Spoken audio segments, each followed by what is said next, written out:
Hi, my name is Noah Meir. I am the CEO of the Charney Forum for New Diplomacy. And with us today is Nirit Cohen, HR strategist, thought leader, blogger, and speaker on the future of work. Can you please share some thoughts about what the future of work looked like pre-corona?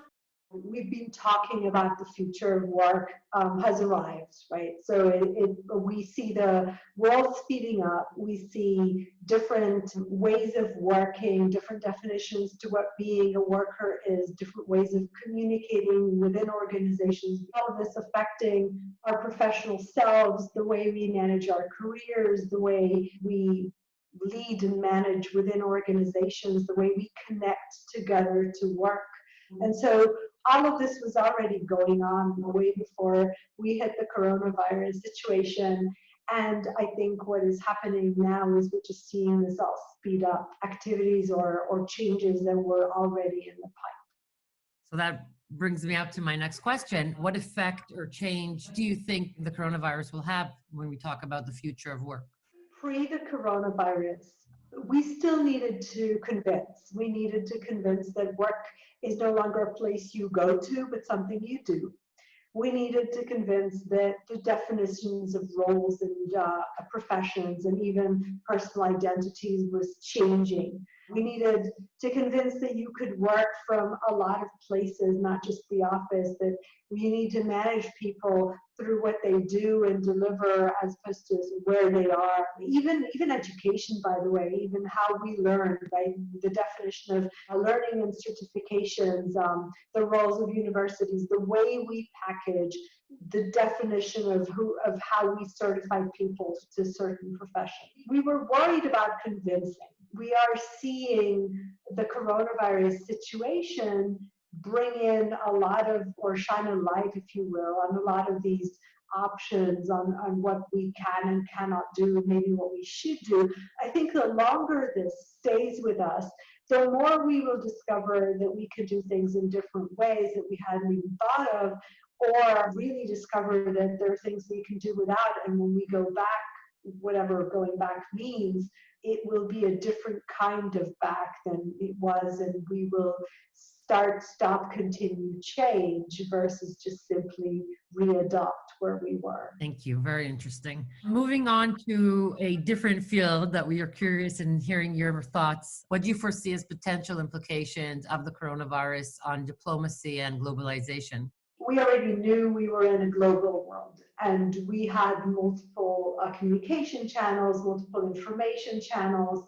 One of the things that we see now is that we just go access knowledge, even work and people and information wherever we can find it and wherever we believe we want to get the best possible. And it could be information, it often also can be people, right? So if in fact you thought in the past that you needed to converse with people that were in your time zone or physical location or maybe language. And now you say, okay, if I'm going to learn online, then maybe I'm not limited by what I have around me. Maybe I can go, take open courses from the best universities in the world or the best experts in the world. Maybe I can go get my information from the best websites in the world. Once we see this, we start thinking differently about our network, about our community, about the sources of people, knowledge, information. And I think that will change how people converse with each other.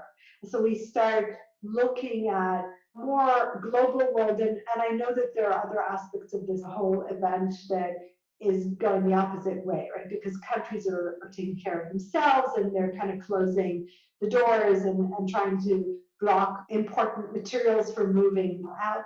But I think people are learning to look at everything that is possibly out there.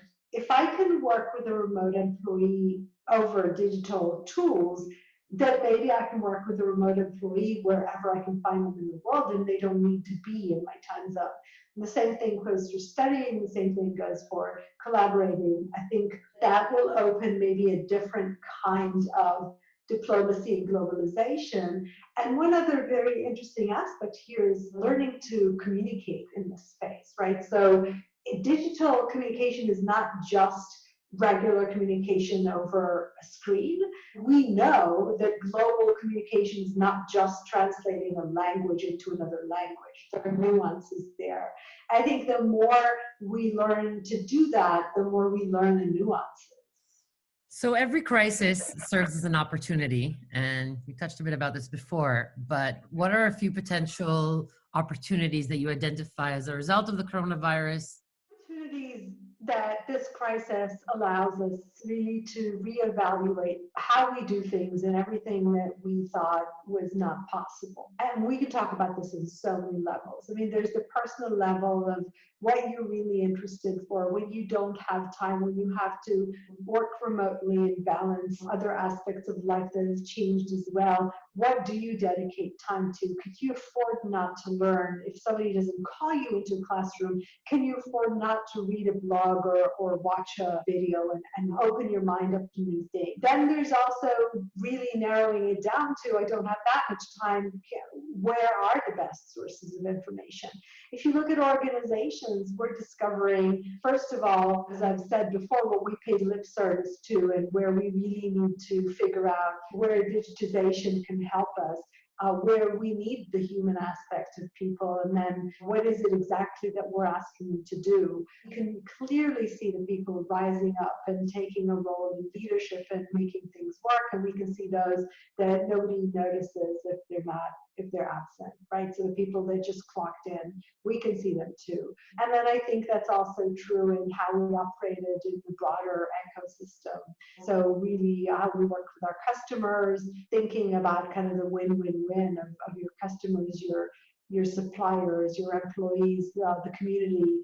How do you do what's right now and kind of take a broader picture, and how much of that will remain with us once maybe things create a new normal, right? So do we simply go back, or do we say, no, we've learned something and we've evolved during this period? Very curious to hear your thought, especially as an HR strategist, come from the HR field. What steps do you think we can take as a society in order to increase our resilience at such a time of crisis?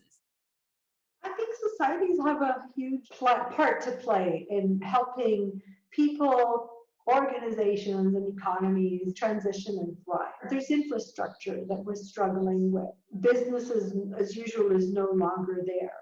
And listening to what we need so that we can shift to either the new normal or whatever normal is going to evolve over the next few months and possibly even longer than that. It is important that societies help not just give people the fish, right, but teach them to fish. So it's not enough to just throw money and say, okay, we'll cover your hurt during this economy downturn, whether it's an organization or an individual. It's important to help people transition. We've been talking about lifelong learning and upskilling and reskilling for a really long time. We need national infrastructures. In fact, we need global infrastructures to make this happen. People are sitting at home now. A lot of people are without work. Now is the time for reskilling and upskilling. Companies are not going to do this. People alone can do only so much. So helping people come out of this crisis with the right skills to put them in the right place at the right time, where we need them as organizations and then as a nation, as a society, is definitely something that we need to reorganize around. We also are seeing some of the big infrastructure issues, right? So universities are basically shifting to teach over video, but that's not necessarily what digital education will look like.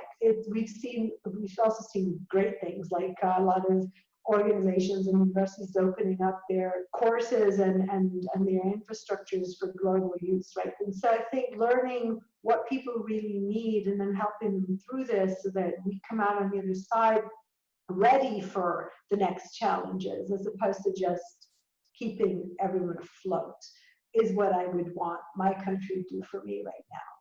Finally, I have a question. I'd love to hear your thoughts about what advantage you think the Charney Forum for New Diplomacy can have as a hybrid of academia and practical areas of expertise. The Charney Forum has skills and capabilities in the area of kind of global diplomacy and then looking at it with the eyes of the new world and the new tools. And I think many of the ways that we historically thought of diplomacy in the past, right, and where more countries and officials were talking to each other, in this world that's getting more open and people being able to reach out to people, these are capabilities and tools that everyone is really can use and probably will be successful if they learn to use. So the value of the Charney Forum in helping people acquire tools for the work of the future, being able to converse with people from different countries and nationalities, to be able to stay open to hearing different perspectives and the diversity of opinion and thought, these are very valuable tools that we all need for the workforce of the future.